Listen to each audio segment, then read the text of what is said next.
ውድ የሰላም ካቶሊክ ቴሌቪዥን ተመልካቾቻችን እንኳን ለጌታችን ለመድኃኒታችን ለኢየሱስ ክርስቶስ የልደት በዓል በሰላም አደረሳችሁ።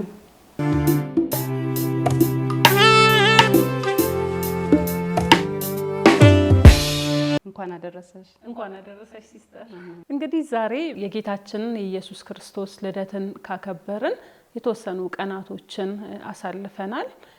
የጌታችን የኢየሱስ ክርስቶስ ልደት ሁሉ ጊዜ ደስታን ይዞ የሚመጣ ልደት ነውና ምክንያቱም እግዚአብሔር አምላክ እኛን ስለወደደን ኃጢያታችንን ለመሻር የተሰበረውን ማንነታችንን ለመጠገን ልጁን ጌታችን ኢየሱስ ክርስቶስን የላከበት በዓል ነው የምናከብረው። ይህ በዓል የደስታ በዓል ነውና ሲስተር ስለ ደስታ ምን ትያለሽ?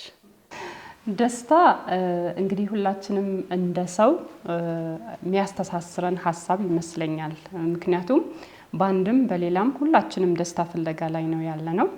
የሚለየን ደስታውን እንዴትና የት እንደምንፈልገው ነው።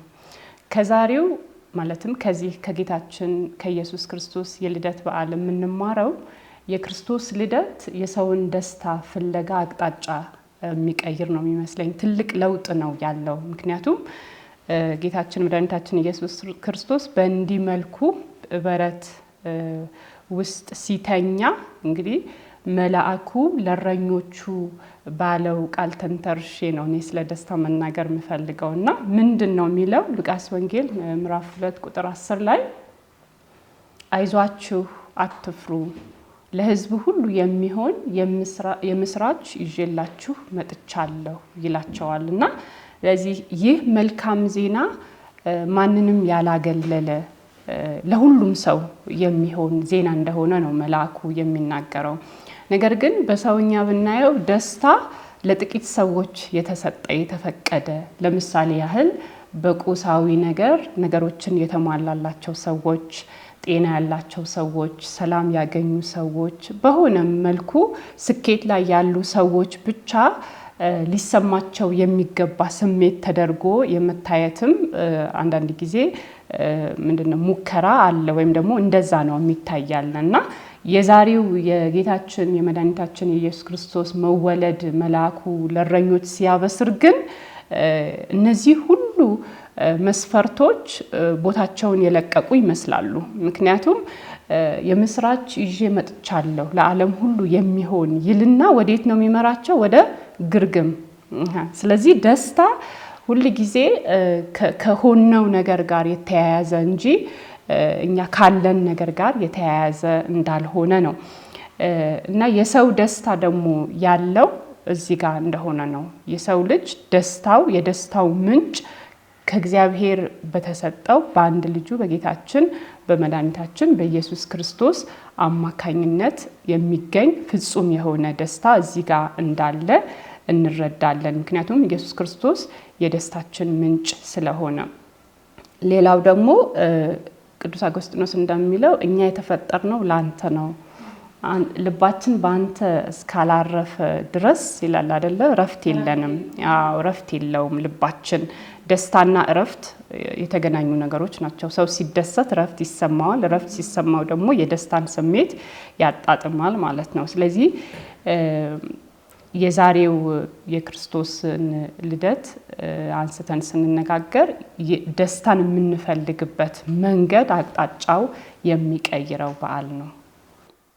በጣም በሚገርም ሁኔታ ነው እንግዲህ የደስታን አቅጣጫ የሚቀይር በዓል ነው የተባለው ነገር ላይ ማስመር እፈልጋለሁ። ብዙ ጊዜ የእንግሊዘኛው ቃል ሃፒነስ እና ጆይ ብሎ በሁለት ይከፍለዋል። ለኛ እንግዲህ ምናልባት ደስታና ሐሴት የምንለው ነገር ነው። ደስታ ቅድምም እንደተባለው ከቁሳዊ ነገሮች ጋራ፣ ሃፒነስ የምንለው ነገር ደስታ የምንለው ከቁሳዊ ነገሮች ጋራ ከመኖር ጋራ ወይም ደግሞ ከሽልማቶች ጋራ ሰዎች የሆነ ነገር ሰርተው ሲሸለሙ የሆነ ነገር ሲያገኙ ጊዜያዊ የሆነ ነገር ነው። ሐሴት የምንለው ነገር ግን እነዚህ ነገሮች ስላሉ ስለሌሉ ሳይሆን ከውስጣዊ የሆነ ደስታ ወይም ደግሞ ጌታችን ኢየሱስ ክርስቶስ ለኛ ትልቅ ስጦታችን ነው። እንግዲህ ከሱ በላይ ህይወቱን ለኛ ከሰጠልን በላይ ሌላ ደስታ የለም። ለምንድነው ደስታችን በሱ የሚሆነው? ምክንያቱም የልጅነትን ክብር ስለሰጠን ነው። እኛ የማንም ወይም የማናችሁ ተብለን ስንጠየቅ የማን እንደሆነን እናውቃለን። የምንመካበት የምንሸሸግበት የደስታችን ማግኛ መደበቂያችን የሆነ አምላክ ስላለን ነው። ይሄ እንግዲህ ትልቅ ደስታ ነው፣ ትልቅ ሐሴት ነው። እዚህ ሐሴት የምንለው ነገር እንግዲህ ከነገሮች ጋር ከቁሳዊ ነገሮች ጋር የተያያዘ ነገር ሳይሆን ማንነታችንን ከማወቅ ጋራ፣ ሌላው ደግሞ ከመስጠት ጋራ ጌታችን ተሰጠን ለኛ፣ እኛ ደግሞ ለሌሎች እንድንሰጥ በረከት እንድንሆን ስለተጠራንም ነው። ሌላው ከዚህ ጋር የተያያዘ ነገር አመስጋኞች ከመሆን ጋራም የተያያዘ ነገር ነው። ባለን ነገር ስናመሰግን ህሊናችንም የሚያመነጨው የደስታ ንጥረ ነገር አለው አመስጋኞች ስንሆን። ስለዚህ የደስታ ንጥረ ነገር አይምሮአችን በሚያመነጭበት ጊዜ ደግሞ የፈጠራ ችሎታችንን፣ ነገሮችን የማየት የመገንዘብ፣ በትንንሽ ነገሮች የመደሰት አቅማችንን ይጨምርልናል። እንደዛ ካልሆነ ግን ምንድነው የምናደርገው? በቁሳዊ ነገር ላይ የተመሰረተ ደስታ ከሆነ ለምሳሌ በአሁን ሰዓት ቴክኖሎጂው ብዙ ጊዜ ብዙ ነገሮችን ያመርታል። በየቀኑ በየደቂቃው በየሰዓቱ አዲስ ነገር ይፈጠራል። አንድ ወጣት ቆንጆ ሞባይል ገዛሁ ብሎ በሱ የሚደሰት ከሆነ ከግማሽ ሰዓት በኋላ ደግሞ ሌላ አዲስ ሞባይል ይመጣል። ስለዚህ ደስታው እዛ ላይ ከሆነ እንደገና ያንን ማባረር ይጀምራል ማለት ነው። ይህ ምን ይሆናል? ሱስ ይሆናል። ብዙ ጊዜ የመጠጥ ሱስ ወይም የጫት ሱስ ብለን ልናወራ እንችላለን። ግን የእቃም ሱስ አለ። እንደው እሱ ላይ ራሱ ሲስተር የሆነ ነገር ማለት ቢቻል ነው። ስለዚህ የሰው ፍላጎት ገደብ የለውም። ይሄ በጣም ትልቁ ሐሳብ ይመስለኛል። ስለ ደስታ ስናነሳ ባለን ነገር መደሰት ካልቻልን በምንም ነገር መደሰት አንችልም። ይሄ ማለቴ ሐሴት የሚለው ቅድም ያነሳሽው ነገር ጆይ እና ሃፒነስን ስትለይ ነበረ ቅድምና ሐሴት የምንለው ነገር የሚመጣው እንግዲህ እንዳልሹም አመስጋኝ መሆን ያለኝ ይበቃኛል የሚል መጽሐፍ ቅዱስም እንደሚለው በመጠን ኑሩ ሲል እንግዲህ ፍላጎትንም የመገደብ ነገር ነው። የሰው ፍላጎት ማለቂያ የለውም። መጀመሪያ እንዳነሳሁትም የሰው ፍላጎት ሙላት የሚያገኘው በእግዚአብሔር ነው። እንግዲህ እግዚአብሔር ሰው ሆነ፣ እኛ ደግሞ ሙላት እንድናገኝ ነው።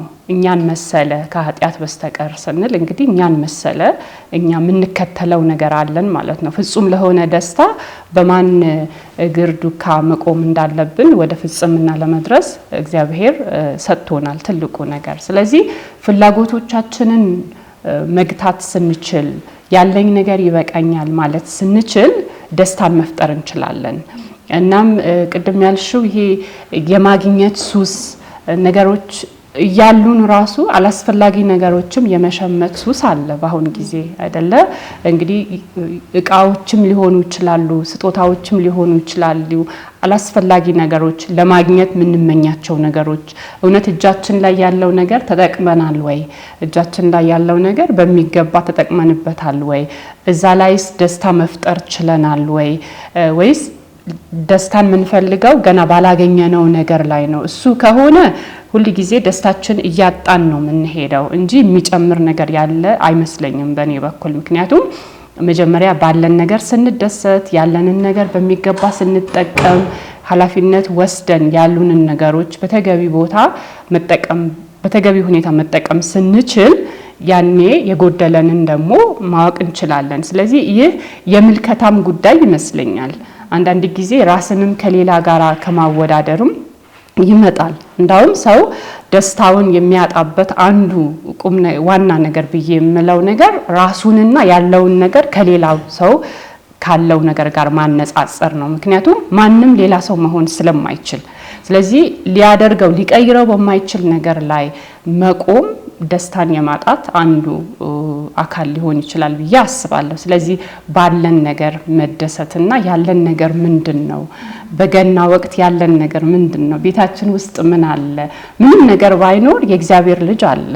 ምክንያቱም መልአኩ ሲያበስር የነበረው ለሕዝብ ሁሉ ነው። ስለዚህ ቁስ ባለበት ቤት ብቻ ወይ ደግሞ የፈለጉትን መግዛት በሚችሉ ቤተሰቦች ቤት ብቻ አይደለም የተወለደው እንደውም ግርግም ውስጥ ነው የተወለደው ስለዚህ ማንንም ሊሆንበት በማይመኝበት ስፍራ ላይ የእግዚአብሔር ልጅ ካለ ስለዚህ ደስታ በምንም ተአምር ከቁስ ጋር የተገናኘ ነው ማለት ሊባል አይቻልም ሐሴት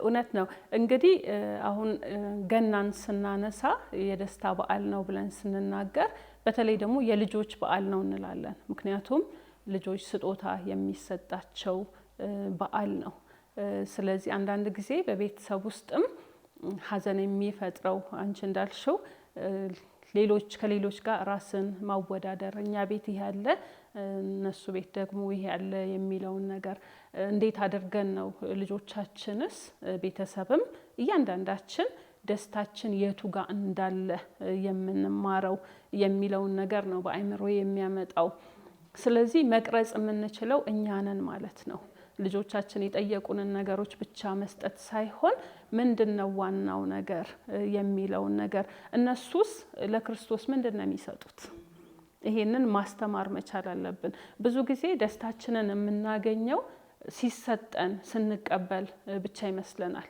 ነገር ግን ስንቀበል ሲሰጠን ብቻ ሳይሆን ስንሰጥ ነው የበለጠ ደስታ የሚኖረው እንግዲህ ክርስቶስ ተገኘ አይደል በመገኘት ውስጥ ነው ስናይ ምናልባት ለማርያም ለዮሴፍ ለእረኞቹ መጥተው ሲያዩት ኢየሱስ ያለው ከብቶች ባሉበት በረት እንግዲህ የከብቶች ትንፋሽ አይደል ያሞቀው ያለው ሁሉ ጊዜ መታየት ያለበት በቤተሰብ ውስጥም በማንኛውም ሰው ህይወት ውስጥ ምናልባት ከኛ የባሰ አለ ሰው ወላጅ የሌለው ሰው ሊኖር ይችላል በማደጎ ውስጥ የሚያድጉ ህፃናቶች ገናን የሚያከብሩ እናት አባት የሌላቸው እንደዚህ አይነት ሰዎችን በደስታ የሚያከብሩ ሰዎች አሉና ሌሎች እናት አባት ሆነዋቸው ስለዚህ በመንቀርጸው ማህበረሰብ ውስጥ በተለይ በልጆች ውስጥ ይሄንን ነገር ማሳደር ምናልባት መገኘት ስለሚለው ነገር ለትልልቅ ሰዎችም ወይ ለልጆችም ለሁሉም የሚሆን ነገር እስቲ ሲስተር አንድ ነገር ብትይ ስለመገኘቱ እሱ ተገኘ በመሐከላችን ትልቅ ሐሳብ ነው እንግዲህ ደስታን መፍጠር በመስጠት እንዳልሆነ ነው ይሄ የሚያሳየው መስጠትም አንድ ደስታን ልንፈጥር እንችላለን ሰዎች የሚያስፈልጋቸውን ነገር በመስጠት የሰዎችን ደስታ ከፍ ልናደርግ እንችላለን ምክንያቱም አንዳንድ ጊዜ ቅድም አልነው እንጂ ከማጣትም ደስታን ማጣት ይቻላል ማለት አንድ ሰው ማድረግ የሚፈልገውን ነገር ማድረግ ሳይችል ሲቀር ከገንዘብ እጥረት ሰው ደስታ ሊያጣ ይችላል እውነት ለመናገር እንግዲህ ወደ ተጨባጭ ነገሩ ስንመጣ እንደው ዝም ብለን በሌለ ነገርም አይደለም ደስታ መፍጠር አለብን ማለት የምንችለው ተገቢው ግን ያለንን ነገር ይበቃኛል አመስግነን ስንችል ይበረክታል ለማለትም ፈልገን ነው እንጂ ከምንም ተነስቶ ወይ ደግሞ ምንም ነገር ሰው ያዕቆብ በመልእክቱ እንደሚለው እንግዲህ ጥገቡ ይሙቃችሁ ብትሏቸው ምንም የሚቀይር ነገር የለም ካለን ብናካፍል እንጂ ስለዚህ ማካፈሉ ለሌሎች ሰዎች ደስታን መፍጠር ይችላል ካለን ማካፈል እንግዲህ ወቅቱ እንደዛም ነው አይደለ እንግዲህ ክርስቶስም ስጋ ሲለብስ እንግዲህ መለኮቱን ሊያካፍል ነው የመጣው የእግዚአብሔርን መንግስት ይዞ ነው የመጣው የሰላም መንግስት የፍቅር መንግስት የአንድነት መንግስትና ይሄ ማካፈል ነው ከእግዚአብሔር የሆነውን ነገር ሊያካፍል ወደ ምድር መጣ ማካፈል ደስታን ሊያመጣ ይችላል በሌሎች ሰዎች ህይወት ውስጥ ግን አንድ ትልቅ ልንጠይቀው የሚገባ ነገር ብዬ ማስበው ምንድነው መካፈልስ ይሄ መሰጠትስ መስጠት ብቻ ሳይሆን መሰጠትስ በየቀኑ መሰጠት በመገኘት መሰጠት ልክ አሁን በሰዎች መካከል ስንገኝኛ ምንድነው መንሰጠው በመገኘታችን ብቻ ሳንናገር ካለን ነገር ሳናካፍል ወይ ሳንመክርም ብዙም ሳንናገር በመገኘታችን ብቻ ሰላም እንሰጣለን ወይ የኛ መገኘት በተገኘንበት ቦታ ልዩነት ይፈጥራል ወይ ጥሩ ልዩነት መልካም ልዩነት ማለት ነው እውነትን ያመጣል ወይ ሰዎች ወደ እውነት እንዲመለከቱ ያደርጋቸዋል ወይ? ደስታን ይፈጥራል ወይ? መረጋጋትን ይፈጥራል ወይ? በቤተሰብም ውስጥ ራሱ የኔ መገኘት ምንድነው ለዚህ ቤተሰብ የሚያበረክተው ነገር? በወዳጅነት አብሮነት ሊሆን ይችላል፣ በኮሚኒቲ ህይወት ሊሆን ይችላል፣ በማህበረሰብ ውስጥ የኔ መገኘት ምንድነው ይዞ የሚሄደው ወደዛ ቡድን ብለን እንድንጠይቅም ያግዘናል። ስለዚህ ከክርስቶስ መገኘት ለዓለም ደስታ ከመጣ እኛም የክርስቶስ ተከታዮች ከሆንን የኛ መገኘትም በምንገኝበት ቦታ ልዩነት ሊያመጣ ይገባል። ቀላል ነገር አይመስለኝም። ምንድነው ትዝ የሚለኝ እንግዲህ በዮሐንስ ወንጌል ምዕራፍ 1 ላይ ቃል ስጋ ሆነ በእኛም አደረ ይላል አይደል? ማደሪያው ነን ማለት ነው። ማደሪያው ስንሆን ደግሞ ይዘነው የምንሄደው ለሌሎች የምንሰጠው ማንነታችንን ነው። በውስጣችን ያዝነውን እሱን ይሄ ትልቅ መልእክት ነው። በመገኘቴ እኔ ለሌሎች ሰላም አመጣለሁ ወይ? በመገኘቴ እኔ ለሌሎች ደስታ አመጣለሁ ወይ? በመገኘቴ እኔ ለሌሎች ተስፋ ሆናለሁኝ ወይ? ሌሎች ለኔ ተስፋ ይሁኑ ስጦታ ነው። ሌሎች ለኔ ደስታን ያምጡ ያካፍሉኝ የደስታ ምክንያት ይሁኑኝ ስጦታ ነው። እሱን እኔ ማድረግ አልችልም። ነገር ግን እኔ ራሴን መፈተሽ እንዳለብኝ በሌሎች ህይወት ውስጥ የማመጣው ተጽዕኖ እንደ ክርስቲያን እሱ በጣም ትልቅ መልእክት ነው ለገና ብዬ አስባለሁኝ።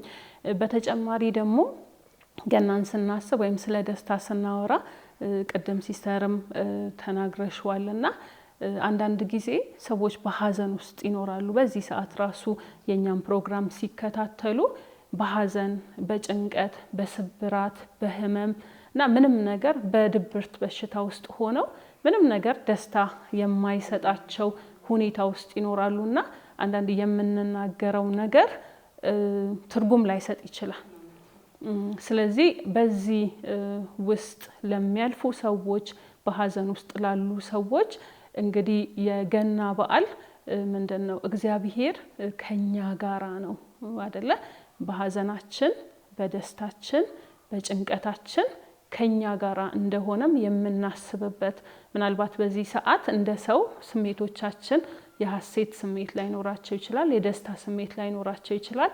ነገር ግን በእነዚህ ሁሉ ውስጥ የተወለደው ኢየሱስ ከኛ ጋር እንደሆነም እንዲያስቡ ይህ መልእክታችንም ነው።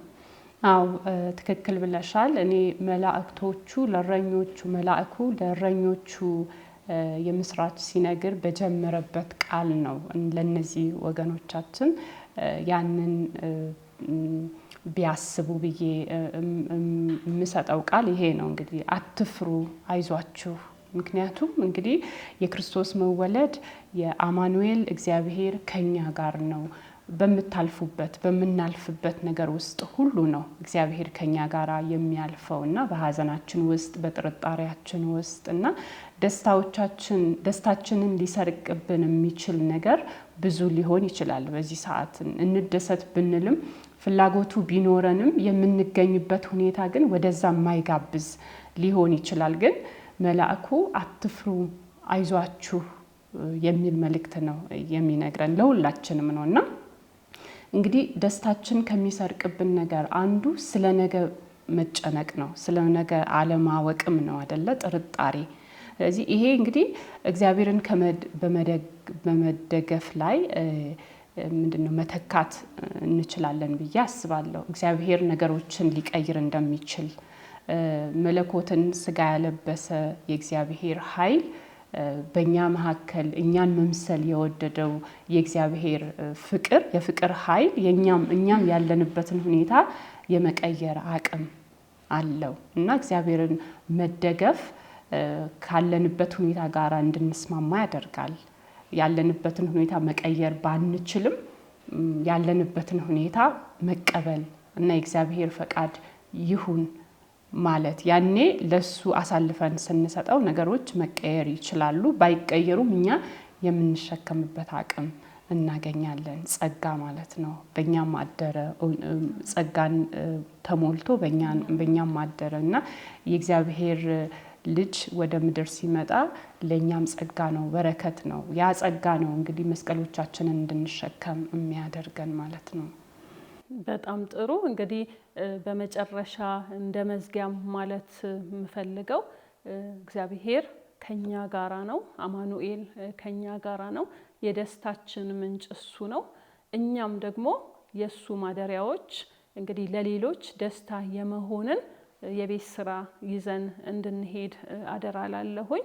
በመገኘታችን በመቀበል ብቻ ሳይሆን ከተቀበልን መልካም ነገር ነው፣ ግን በመስጠት የሚገኘውን ደስታ ማጣጣም እንድንችል፣ ሌሎች ደግሞ አመስጋኞች፣ ሌላው ደግሞ አመስጋኞች እንድንሆን ባለን በተሰጠን ነገር በረከቶቻችንን መቁጠር የምንችል ሰዎች ከሆነን ውስጣችን የደስታ ምንጭ ይሆናል ማለት ነው። ሌላው ደግሞ ከሌሎች ጋር ባለን ተግባቦት፣ ምክንያቱም ሰው ለብቻውን አልተፈጠረም፣ ህይወቱንም ለብቻው አይኖርም። ስለዚህ ከሌሎች ጋር ያሉን ተግባቦቶችንም ማየት። ጌታችን ኢየሱስ ክርስቶስ በግርግም ውስጥ ለብቻው አልነበረም። እረኞች በጎችን የሚጠብቁ በመላኩ ምስራች ተመርተው ወደ እሱ መጥተው ሰግደውለታል። 70 ሰገሎች መጥተው ሰግደውለታል። ስለዚህ በህይወት ጉዟችን ብቻችንን አይደለንም፣ ከእግዚአብሔር ጋራና እግዚአብሔር ደግሞ ከጎናችን ያስቀመጠልን ወንድሞችና እህቶች አሉን። ይህንንም ደግሞ የማየት ጸጋውን ያብዛልን። እኛም ለነሱ የደስታ ምንጭ እንድንሆን እግዚአብሔር ብርታቱን ይስጠን እላለሁ። አሜን። ሲስተር፣ እኔም ለውድ ተመልካቾች የማስተላልፈው መልእክት እንግዲህ መልአኩ እረኞቹን ባበሰረ በነገራቸው ጊዜ በፍጥነት ነው ኢየሱስን እንየው የተባለው ነገር እውነት እንደሆነ እናረጋግጥ ብለው በፍጥነት ጊዜ ሳያቃጥሉ ነው የሄዱትና እግዚአብሔር በፍቅሩ ምክንያት የሰጠንን አንድ ልጁን ለመቀበል እንግዲህ በፍጥነት ካለንበት ነገር ምናልባትም አስፈላጊ ከሆነ ልባችንን ከፍተን ያለንበትን ሁኔታ እኛንን የምናውቀውና ያ ሁኔታችን በሚቀይረው በእግዚአብሔር ልጅ መገኘት የተባረክን እንድንሆን ነው። በዓሉንም በጥሩ እንዲያልፍ መንፈስ ቅዱስ ለእያንዳንዳችን የሚያስፈልገውን ጸጋ እንዲሰጠን እመኛለሁ። ተመልካቾቻችን እንግዲህ በዛሬው ቀን ስለ ደስታ ጌታችን አምላካችን ኢየሱስ ክርስቶስ ስላመጣልን ደስታ ተነጋግረናል። በሚቀጥለው ሳምንት ደግሞ ስለ ቃል እንናገራለን። የጥምቀት በዓል አስመልክተን ስለ ቃል፣ ስለ እግዚአብሔር ቃልና ስለ ሰው ቃል በሚል ርዕስ እንመጣለን። እስከዛ መልካም ጊዜ። ሰላም።